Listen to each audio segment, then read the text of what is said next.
The Uluru Statement from the Heart is a culmination of decades and decades of work and activism. Whether it's been marching on the streets, petitions, or coming together at Uluru, First Nations people have been asking to be heard for decades. I mean, government plays an important role in that because we have to, we're the facilitators, right? We're really the only body that can bring forward a referendum. So that's the part that government's playing in this.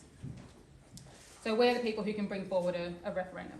But really saying yes to this is saying yes to First Nations people, not politicians. And I think that's really important. The other thing that's really important about this, and Cass has really touched on some of it, is recognition. My connection to this place, I'm a Muddy Wamba woman. My country is the northwest of Victoria and over the border into New South Wales. My connection to this place goes back over 65,000 years. And I say that knowing that my traditional country is a place called Lake Mungo. Mungo man and Mungo woman are some of the oldest remains found in the world. Between 60 and 80,000 years old, those remains have been dated. That's my connection to this place.